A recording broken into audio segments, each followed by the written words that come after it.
The message arrived on a Tuesday morning, carried by a ship that did not ask permission to enter Earth space. Ambassador stood in the receiving hall of the United Earth Assembly, his hands steady even as his heart raced. The alien before him was tall and covered in dark blue scales, its eyes cold and unblinking. It was one of the oldest species in the galaxy, and it looked at the way a man might look at an insect. "You have 30 standard days," the said. Its voice was flat and without emotion. "Surrender your worlds, your ships, and your weapons. Accept the guidance of the Galactic Council in all matters. Refuse, and your species will be erased from existence." Took the data tablet from the alien's clawed hand. He wanted to argue, to demand an explanation, but he knew it would be pointless. The turned and walked back to its ship without another word.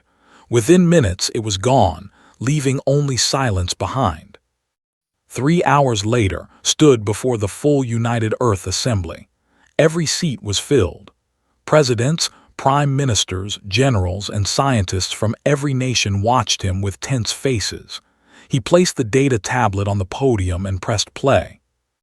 The holographic image of High Counselor appeared above the assembly floor.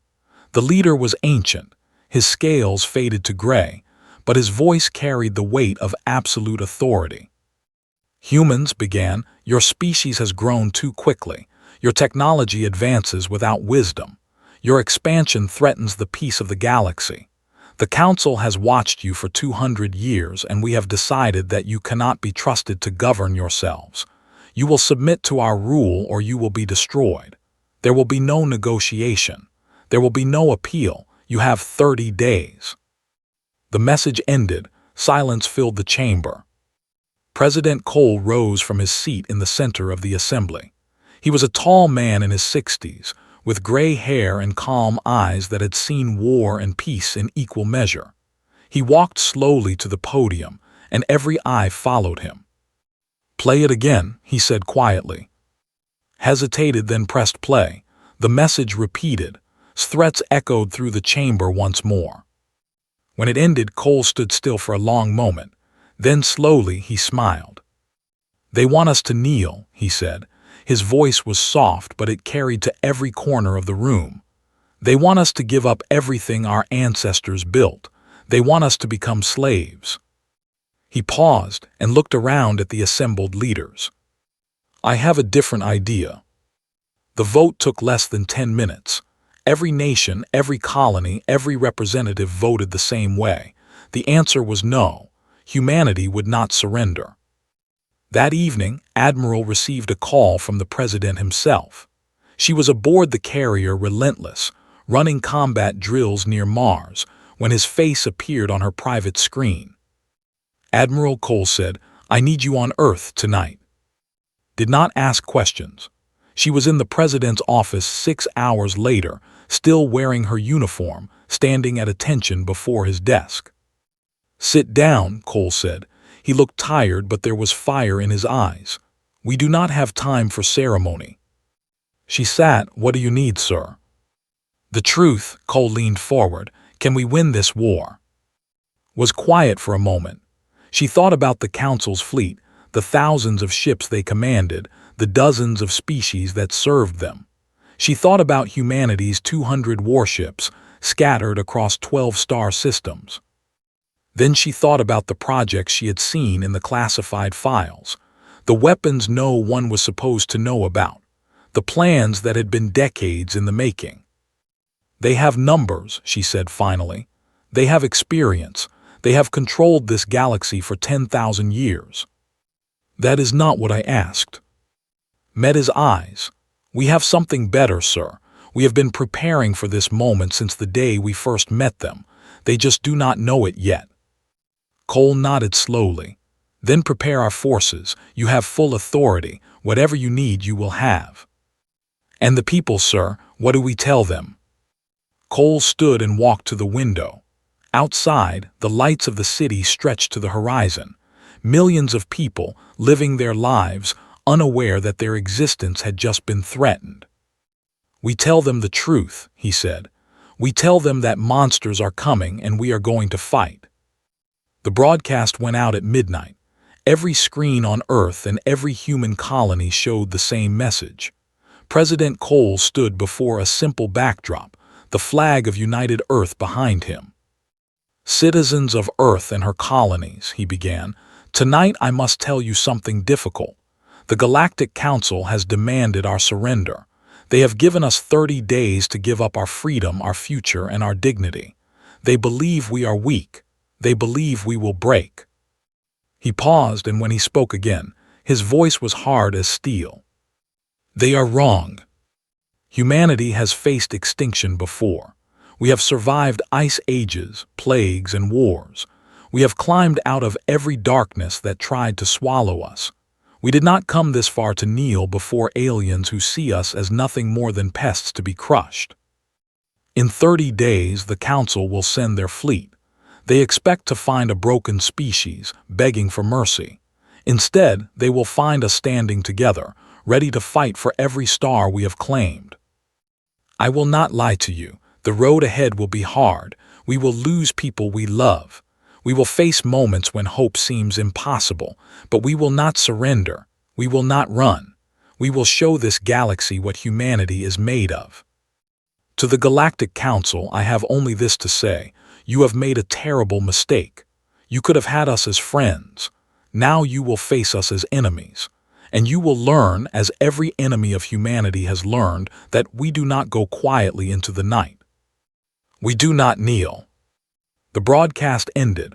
Across 12 star systems, billions of humans watched in silence. Then slowly, the silence gave way to something else. In cities and colonies, in homes and ships, people began to cheer. Admiral watched the broadcast from her command center aboard the Relentless. Around her, officers and crew stood at attention, their faces determined. "You heard the President," she said. "We have work to do. Let us show them what we are capable of."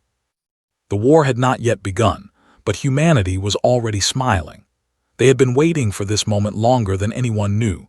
Deep beneath the Rocky Mountains, in a place that did not exist on any official map, Dr. Samuel Grant walked through corridors of steel and glass. Armed guards stood at every door, and security scanners checked his identity 3 times before he reached the main laboratory. This place was called Prometheus Base, and it held secrets that could change the course of history. Admiral was waiting for him inside, along with General Lisa Vance and a woman in a pilot's flight suit. The pilot was Captain Maria Santos, commander of an experimental squadron that officially did not exist. "Doctor," said, "the President has authorized full disclosure. Show us what you have." Grant nodded and walked to a large screen on the wall. He pressed a button, and images began to appear. Weapons, ships, and technologies that looked nothing like standard human equipment. 15 years ago, Grant began, we captured a damaged Council scout ship near Jupiter. The crew was dead, but the technology was intact. We spent years studying it, learning how it worked and finding its weaknesses. He pointed to a diagram of alien shield technology. Council shields are powerful, but they have a flaw. They cycle at a specific frequency every 0.3 seconds. During that cycle, there is a tiny gap where the shield is weakest. We have developed weapons that fire at exactly that moment. General Vance leaned forward. "You are saying we can punch through their shields?" "Not punch through," Grant said with a small smile. "Ignore them completely. Our new torpedoes will pass through Council shields like they are not even there." The room was silent, as the weight of his words settled over them. "What else?" asked. Grant changed the image. Now the screen showed a sleek fighter craft, smaller and more angular than anything in the current fleet. The Raptor-class interceptor, faster, more agile, and harder to detect than any Council fighter. Captain Santos has been training pilots on these for 2 years. Santos stepped forward. "My squadron has 40 Raptors ready to fly. We have run simulations against Council tactics. In every scenario, we win." "Simulations are not real combat," Vance said. "No," Santos agreed. "But my pilots are the best humanity has ever produced. When the time comes, we will prove it." studied the images on the screen. The Council has thousands of ships. We have hundreds. Even with these weapons, the numbers are against us. That is why we built more than weapons, Grant said. He changed the image again, showing dozens of shipyards hidden in asteroid fields and remote moons. For the past decade, we have been building in secret. As of today, we have over 600 warships ready to fight. By the time the Council arrives, we will have more. Felt something she had not felt in years: hope. How do we keep this hidden? She asked. Grant shrugged. The Council never looked closely. They believe we are too primitive to be a threat. Every inspection, every diplomatic visit, we showed them only what we wanted them to see: old ships, outdated weapons, a species barely capable of interstellar travel. We let them think we were weak, Vance said slowly, while we prepared for war. Exactly. They have been watching us for 2 centuries, but they never really saw us. On the other side of the galaxy, High Counselor sat in his chamber aboard the Council flagship. Reports arrived every hour, and every one of them said the same thing. Humanity had rejected surrender. They were mobilizing their pathetic little fleet. They actually believed they could fight. Found it amusing. Humans, he said to his aide, a young named Al. They are brave, I will give them that. Stupid, but brave. Should we be concerned, High Counselor? Al asked. Our scouts report unusual activity near their border systems. Concerned about humans, laughed a harsh sound like rocks grinding together. They have 200 ships at most. We will send 500. The battle will be over in hours. The delegate suggests we offer them another chance to surrender, Al said carefully. They are soft. That is why they will never lead the Council, waved his clawed hand dismissively. No more chances. When we crush the humans, every other young species will learn the price of defiance. This is not just a war. It is a lesson. As you command, High Counselor. Al left the chamber, but doubt lingered in his mind. He had studied human history during his training. He knew about their wars, their struggles, their refusal to accept defeat even when all seemed lost. Something about this situation felt wrong. But he was young, and the High Counselor was ancient and wise, surely knew what he was doing. Back on Earth, Admiral called a meeting of all senior commanders. They gathered in the war room aboard the Relentless, their faces grim but determined. The Council will send their fleet in 23 days, said. They expect to find us helpless. Instead, they will find a trap. She activated a holographic map showing the border system of 442. This is where we will meet them. The system is filled with asteroid fields and sensor-blocking dust clouds, perfect for an ambush. How many ships? General Vance asked. We will position 100 in the open, making them think that is all we have. 300 more will hide in the asteroid fields, weapons ready. When the Council fleet engages our visible ships, the hidden fleet will attack from behind. Captain Santos grinned. They will be caught between 2 forces, no room to run. Exactly, but we must be careful. This battle will not win the war. It will only show the Council that we are not prey. The real fight will come after, when they send their full strength. Then we make the first blow count, Vance said. We hurt them so badly that they hesitate before coming back. Nodded. That is the plan. We have 3 weeks to prepare. Every ship, every weapon, every pilot must be ready. There will be no second chances. As the commanders filed out to begin their work, stayed behind. She stood alone before the holographic map, studying the positions of enemy and ally alike. They had given humanity 30 days, but humanity had been preparing for this moment for 15 years. Every secret project, every hidden ship, every careful deception had led to this point. The Council thought they were facing primitives. They were about to discover just how wrong they were. Allowed herself a small smile. You want a war, she said quietly to the empty room. We will give you one you will never forget. Council fleet emerged from hyperspace like a swarm of metal insects. 500 warships, each one bristling with weapons, spread across the 442 system in perfect formation. Commander Al stood on the bridge of his flagship, the Eternal Dominion, watching the tactical display with growing confusion. "Where are the humans?" he asked. His sensor officer worked the controls frantically. "I am detecting approximately 100 vessels near the fourth planet, Commander. No other contacts." Al felt a mix of relief and disappointment. 100 ships. The humans had sent barely a fifth of the Council force. This would not be a battle, it would be an execution. "All ships advance," he ordered. "Standard attack formation, let us end this quickly." On the bridge of the human carrier Relentless, Admiral watched the enemy approach. Vice Admiral Tony stood beside her, his jaw tight with tension. "They are taking the bait," said.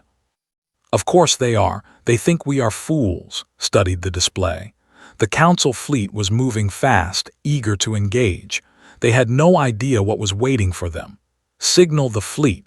Hold position until they reach the engagement zone. Not one ship fires before my command." In the fighter bay below, Captain Maria Santos climbed into her Raptor interceptor. Her hands moved across the controls with practiced ease, bringing the craft to life. Around her, 40 pilots did the same, their faces hidden behind helmets but their determination clear in every movement. "Hellfire Squadron," Santos said over the comm, "this is it. Everything we have trained for comes down to today. Stay sharp, follow your wingmen, and remember what we are fighting for." "Copy that, Captain," came the chorus of replies. "When we launch, hit them hard and do not stop until every last Council fighter is scrap metal. Let us show these aliens what human pilots can do." The Council fleet closed the distance. 200,000 kilometers, 100,000, 50,000. Al frowned at his display. The human ships were not moving. They sat motionless as if waiting for death. It felt wrong somehow, but he pushed the doubt aside. "All weapons, prepare to fire on my command. Target the largest vessels first." And then the asteroid fields came alive. 300 human warships emerged from hiding, their engines burning hot as they accelerated into attack positions. They had been powered down, invisible to sensors, waiting in the cold darkness of space. Now they formed a wall of steel behind the Council fleet, cutting off any retreat. Al stared at the display in shock. "That is impossible. Our sensors showed nothing." Before he could issue new orders, the human fleet opened fire. The first wave of torpedoes slammed into the Council ships, and everything changed. Al watched in horror as the weapons passed through his shields like they did not exist. Explosions tore through the fleet. Ships that should have been protected crumbled under the assault. "Return fire," he screamed. "All ships return fire." But the humans were not finished. From the carrier Relentless, Hellfire Squadron launched into the chaos. The Raptors moved like nothing the Council had ever seen, faster and more agile than any fighter in the galaxy. They weaved through defensive fire, targeting engine cores and weapon systems with deadly precision. Captain Santos led the charge, her hands dancing across the controls as she lined up shot after shot. A Council cruiser loomed ahead of her, its guns tracking her approach. She rolled hard, dodging a barrage of plasma fire, then launched 2 torpedoes into its exposed reactor. The cruiser exploded in a ball of white fire. "Splash 1 cruiser," she reported, already hunting for her next target. "Keep moving, Hellfire. Do not give them time to think." On the Relentless, Ensign Palmer worked the communications console with trembling hands. She was 22 years old, fresh from the academy, and this was her first real battle. The noise was overwhelming, a constant stream of voices shouting orders, damage reports, and desperate calls for help. "Ensign," Admiral said calmly, "open a broadcast channel. All frequencies, including the Galactic Network." Palmer blinked. "The Galactic Network, Admiral. Everyone in the sector will see this." "That is the idea. Let them watch." Palmer activated the channel. Across the system and beyond, screens flickered to life. Civilian vessels, trading stations, and even distant council outposts received the feed. They watched as human ships tore through the mighty council fleet like wolves through sheep. The battle lasted 3 hours. When it was over, 300 council ships were destroyed or disabled. The survivors fled in disarray, their formation shattered, their confidence broken. Humanity had lost 42 vessels, a painful price but far less than anyone had expected. Al's flagship was among the last to fall. As fire consumed his bridge and his crew lay dead around him, he managed one final transmission. "They were ready," he gasped, blood running from a wound on his head. "They knew we were coming. They were always ready." The message reached the council before his ship exploded. On Earth, crowds gathered in city squares to watch the battle footage. They saw their ships winning against impossible odds. They saw council vessels burning in the void. And when the final council ship fled the system, they erupted in celebration. President Cole watched from his office, his expression thoughtful. When his advisors began congratulating him, he raised a hand for silence. "This was just the beginning," he said quietly. "The Council will not accept this defeat. They will come back with everything they have." "Then we will beat them again," General Vance said confidently. "Perhaps, but do not mistake one victory for the war." He turned to face them, his eyes hard. "Enjoy tonight. Tomorrow we prepare for the real fight." Admiral held no celebration aboard the Relentless. Instead, she walked through the medical bay, visiting the wounded, speaking to the survivors. Too many beds were empty, their occupants lost to the void. She stopped at one bed where Captain Santos lay, her arm bandaged and her face pale. A piece of shrapnel had caught her during the final phase of the battle, but she had refused to leave her cockpit until every enemy fighter was destroyed.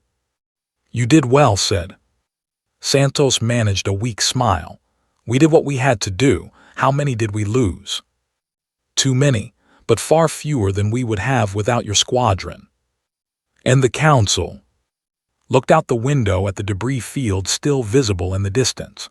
Broken ships and shattered dreams, floating in the cold silence of space. "They know now," she said.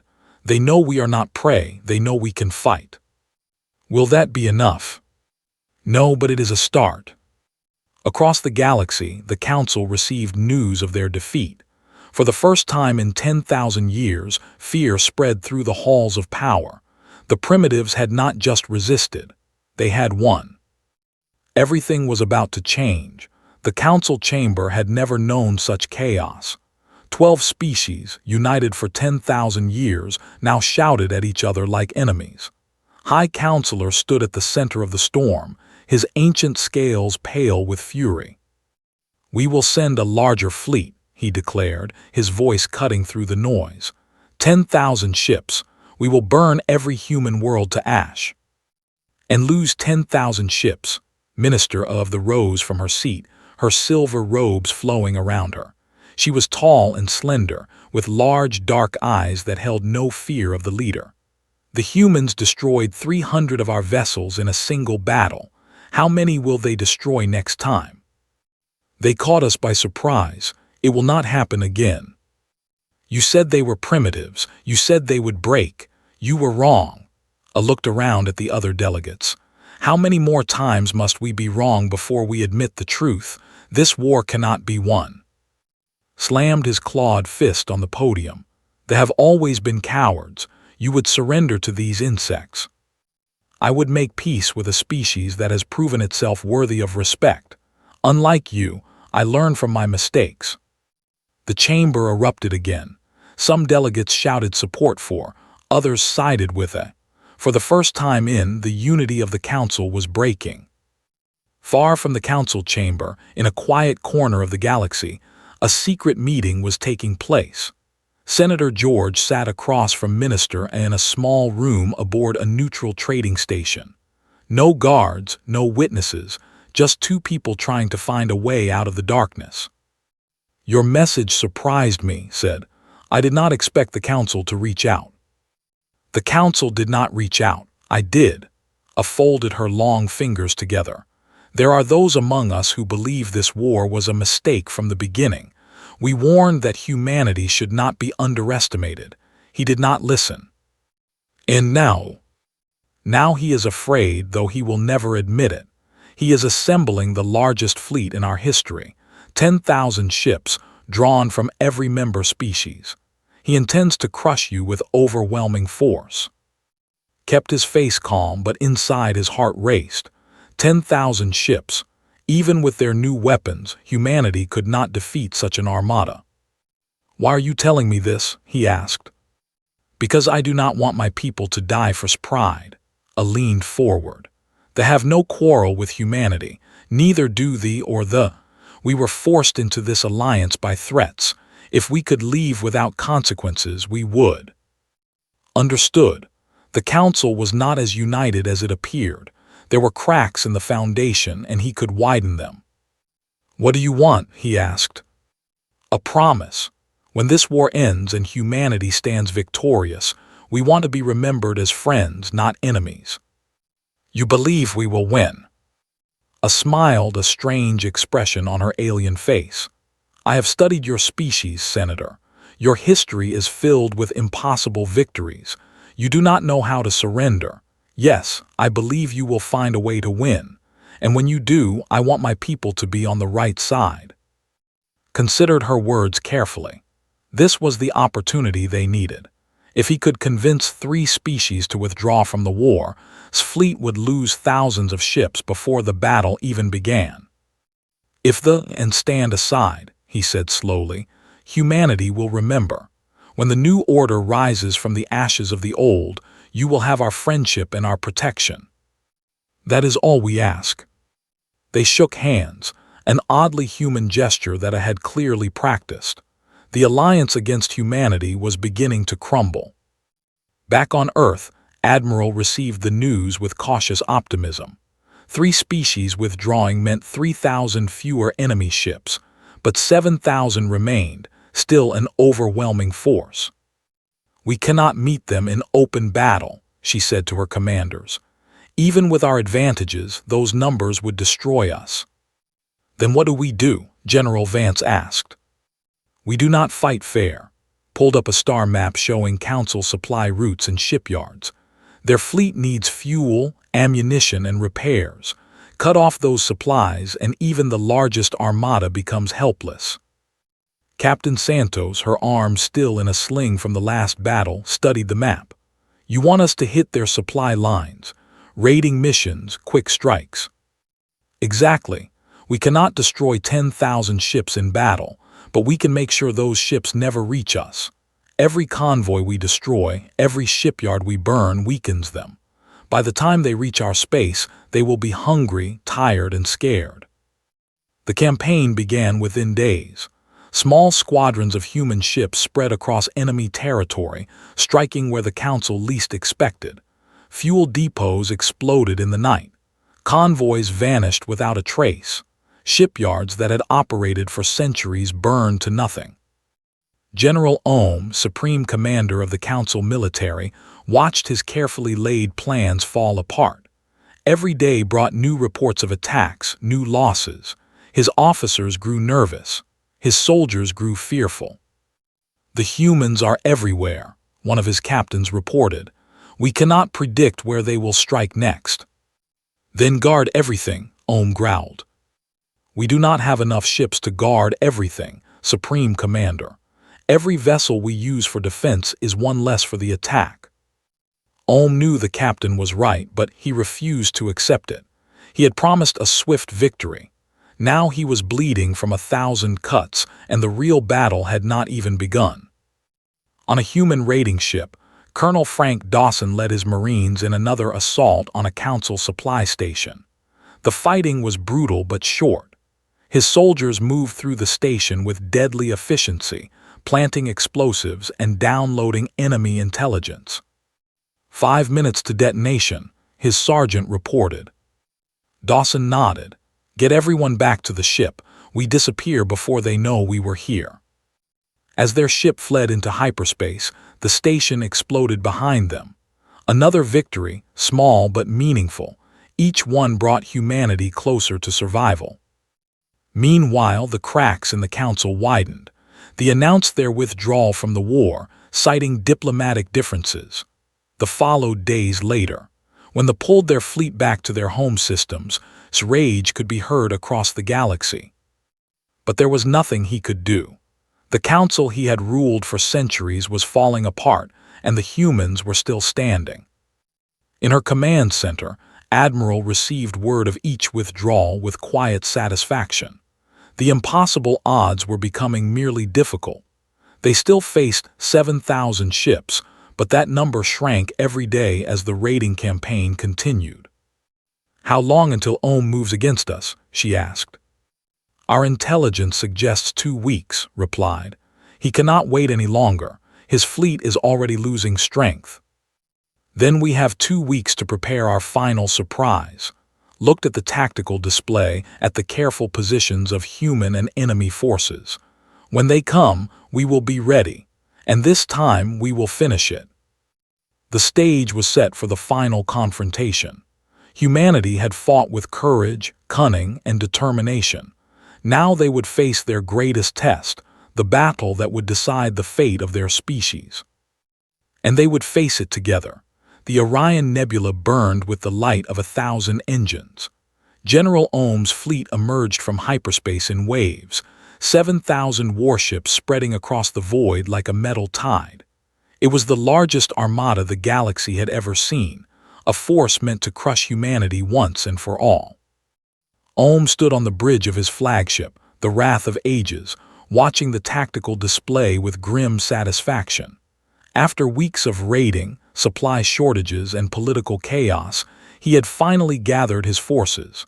Now nothing would stop him. "Sensors detect human fleet ahead," his officer reported. "Approximately 2,000 vessels." "Only 2,000. Ohm allowed himself a cold smile.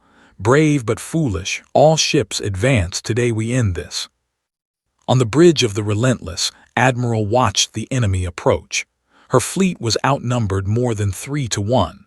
By every measure of military logic, this battle should already be lost. But had one final card to play. "Dr. Grant," she said into the comm, "is Project Horizon ready?" "Charged and awaiting your command, Admiral." "Hold until my signal." She turned to her officers. "All ships engage at maximum range. Buy us time." The battle began like a storm breaking over the ocean. Thousands of weapons fired simultaneously, filling the void with light and death. Human ships struck hard, using their superior weapons to punch through Council shields, but the enemy numbers were overwhelming. For every Council ship that fell, 3 more took its place. Captain Santos led Hellfire Squadron into the chaos once again. Her Raptor danced through enemy fire, her weapons cutting down fighters and bombers alike. But even she could see the truth in her tactical display. They were losing. "Admiral," she called over the comm, "we cannot hold them much longer." "You do not need to hold them," replied. "You need to clear a path. There is a weapon platform at coordinates 773. It must be protected." Santos saw it on her display, a small station hidden behind the main fleet. She did not know what it was, but she understood the order. "Hellfire Squadron, new objective. All wings form up on me. We are playing defense." The Raptors broke from the main battle and raced toward the platform. Council fighters pursued, sensing the importance of the target. Santos and her pilots turned to meet them, trading shots at impossible speeds. A missile caught her wingman, sending his fighter spinning into the void. Another pilot reported critical damage. Santos gritted her teeth and kept fighting. Every second they bought was a second closer to whatever had planned. On the Relentless, watched the battle rage. Her fleet was bleeding. Ships vanished from her display one by one, their crews gone in an instant. The weight of every death pressed down on her, but she held steady. They needed just a little more time. "Admiral," said urgently, "Ohm's flagship is breaking through. He will reach the weapon platform in 4 minutes. Then we have 4 minutes. Opened a channel to Dr. Grant. Doctor, prepare to fire on my command. Target the jump gates. Understood, Admiral. The weapon was called Project Horizon. It was humanity's greatest secret, years of research condensed into a single devastating device. When fired, it would destabilize every hyperspace jump gate in the system. The Council fleet would be trapped, unable to retreat or receive reinforcements. But the weapon had one terrible flaw. It could only fire once. The Wrath of Ages pushed forward, its massive guns clearing a path through the human defenders. Ohm could taste victory. The weapon platform was undefended now, its fighter screen destroyed or scattered. In moments, he would destroy it and crush humanity's last hope. Target that station, he commanded. All weapons fire. But before his guns could speak, the platform activated. A wave of energy exploded outward, invisible but unstoppable. It passed through every ship in the system, Council and human alike, without causing damage. But behind the wave, the jump gates that connected this system to the rest of the galaxy flickered and died. Ohm stared at his display in horror. The gates were gone. His fleet was trapped. "What have they done?" he whispered. On the Relentless allowed herself a grim smile. Now the odds are even. With no retreat possible, the battle became something different. It was no longer about conquest or survival. It was about endurance, and no species in the galaxy could endure like humanity. The fighting continued for hours. Ships burned and died on both sides. Captain Santos ejected from her destroyed Raptor and was rescued by Ensign Palmer, who had piloted her communications vessel into the heart of the battle. Colonel Dawson led a boarding party onto a Council cruiser, capturing it from the inside. Ordinary soldiers and pilots became heroes in those desperate hours. Slowly, impossibly, the tide began to turn. Council ships ran low on ammunition. Their crews grew tired and afraid, and the humans kept coming, relentless and unyielding. When the Wrath of Ages finally fell silent, its engines dead and its hull breached in a dozen places, Ohm made his final decision. He opened a channel to the human flagship. "Admiral," he said, his voice heavy with defeat, "I request terms." Stood straight, her uniform stained with sweat and smoke. Around her, her crew watched in silence. "Unconditional surrender," she said. "You have 30 seconds." Ohm closed his eyes. For 10,000 years, the Council had ruled the galaxy. Now it was over. "We surrender." The word spread across the system. Council ships powered down their weapons. Soldiers laid down their arms. The war was over. 3 months later, President Cole stood before an assembly unlike any in galactic history.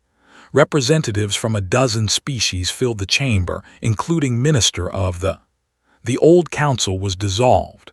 In its place, a new alliance was forming, one built on equality and respect. "You asked us to kneel," Cole said, his voice carrying to every corner of the chamber. "We chose to stand. Remember that the next time anyone thinks humanity is weak." The delegates listened in silence, some with fear, some with grudging respect, but all with understanding. Humanity had earned its place among the stars. Admiral did not attend the ceremony.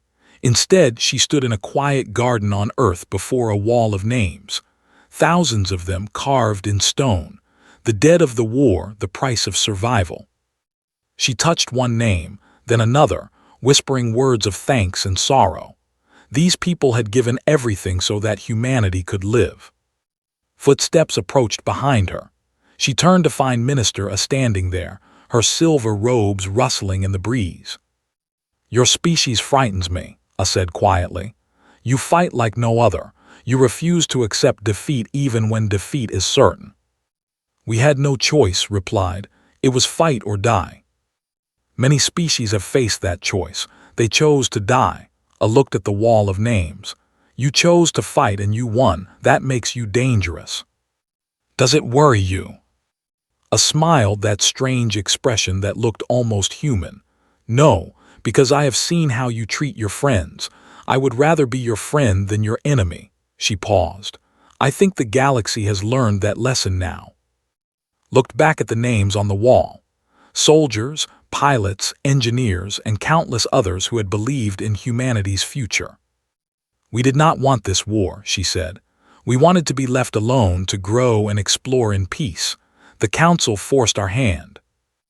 And now we build something better, a galaxy where no one has to kneel, where every species is equal. Met A's eyes. That is what they died for. That is what we will create. A nodded slowly. Then perhaps this war was not a tragedy after all. Perhaps it was a beginning. Looked up at the sky, at the stars that humanity had fought so hard to claim. Yes, she said, a beginning. The war was over, but humanity's story was just beginning.